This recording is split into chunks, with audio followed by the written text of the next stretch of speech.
इस वीडियो में मैं आप लोगों को बताने वाला हूँ HVAC में एक कॉमन प्रॉब्लम है, जैसे कि आपका AC bar bar on off क्यों होता है।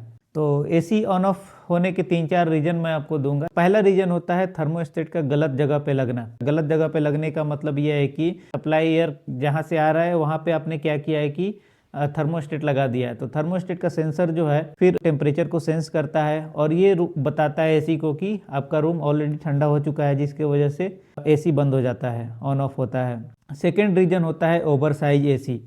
ओवर साइज एसी कहने का मतलब है कि जब आप हीट लोड कैलकुलेशन करते हैं तो कोई मिस्टेक हो गया। फॉर एग्जांपल, अगर मान लो आपके रूम का एसी का रिक्वायरमेंट कितना था, 1 टन का था, और आपने जो हीट लोड किया उसके अकॉर्डिंग 2 टन आया। इस केस में भी क्या करेगा कि आपका एसी रूम को बहुत जल्दी ठंडा करेगा और यहाँ भी ऑन ऑफ बार बार होगा एसी, जिसकी वजह से आपका इलेक्ट्रिसिटी बिल भी आएगा ज़्यादा।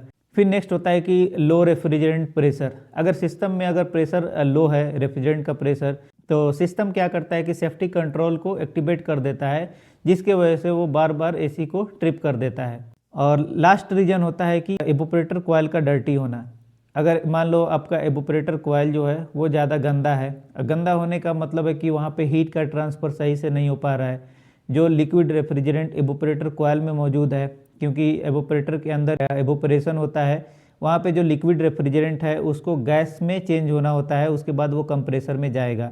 अगर आपका प्रॉपर हीट का ट्रांसफ़र नहीं होगा, एयर का जो रूम से जो गर्म हवा जा रहा है एवोपरेटर कॉइल के ऊपर से, अगर प्रॉपर हवा कॉइल को टच ही नहीं करेगा तो जो लिक्विड फॉर्म में है वो गैस फॉर्म में चेंज नहीं होगा। तो इस केस में भी क्या होता है कि AC bar bar on off होता है।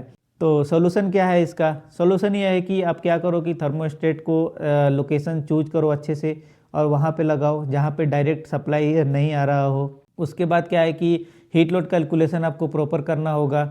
ये नहीं कि थंब रूल लगाया और हीट लोड आप निकाल लिए।